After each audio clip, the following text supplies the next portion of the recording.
Hello, welcome to Oxford Heirlooms. We're getting so close to being finished with this bonnet and being finished with project number 4 that I can just barely contain my excitement. Okay, so today we're going to sew the back of the teacup to the top sides of the teacup. So I need to do a little bit of prep work. Now, what you'll notice about this top side piece, it really doesn't have a left or a right or a front or a back. So that's one nice thing about it.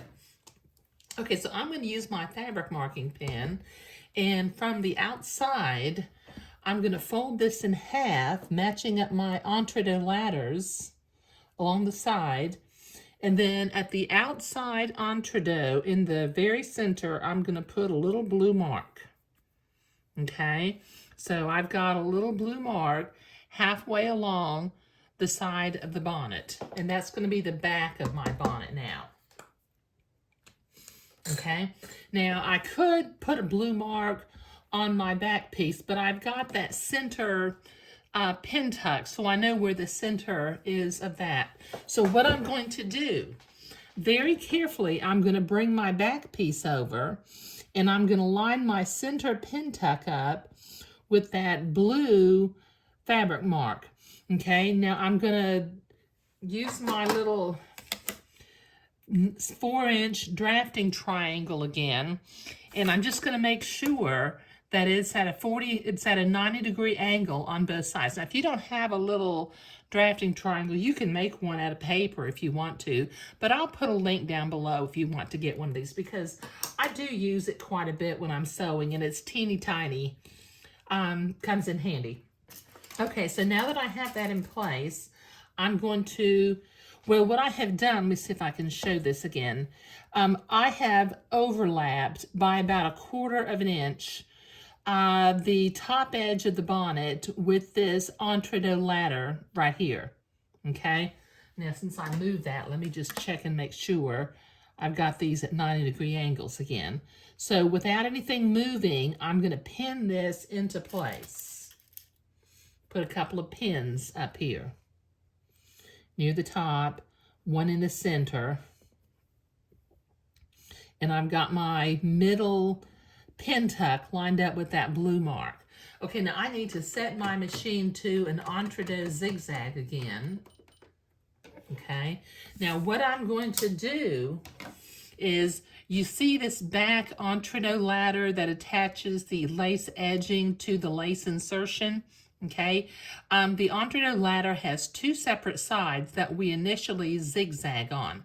I'm going to start about 1/4 inch beyond the back of the bonnet, and I'm going to zigzag down one side of this entredeux ladder, and I'm going to keep going until I get about 1/4 inch past the end of the bonnet. Then I'm going to turn it over. I don't know why I do that, but I'm going to zigzag along the other entredeux ladder too. So I will have 2 rows of zigzag holding the back of the bonnet to the top sides of the bonnet. So I've got my machine set. I've got ecru beige thread up here. I'm set to a zigzag. I'm going to come up here, and I'm going to lower my needle into the entredeux ladder so that I can make sure that I'm not piercing the ladder, and very slowly taking the pins out as I get to them, I'm going to zigzag, and I'm going to sew the back of the bonnet to the top side of the teacup. And as I come to my pin, I'll stop and take it out. Okay, now since I pinned it and I used my 4-inch drafting triangle, I know that this back piece is at a 90-degree angle to the front top piece of the bonnet. Now this will take me a minute to do both entredeux lines, so I'll be right back. Okay, I have zigzagged both sides of my entredeux ladder from 1/4 inch from 1/4 inch beyond and 1/4 inch beyond on either side of the back of the bonnet. Then what I've already done was I have used my specialty scissors, and I trimmed this inside back seam to be even with the zigzag line on the inside.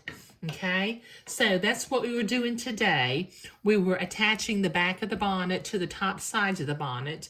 And in the next video, which will be our final video for this project, project number 4, making a gender-neutral day gown and bonnet, we will be sewing the silk ribbons on that are used to tie the bonnet to the baby's head. But thank you.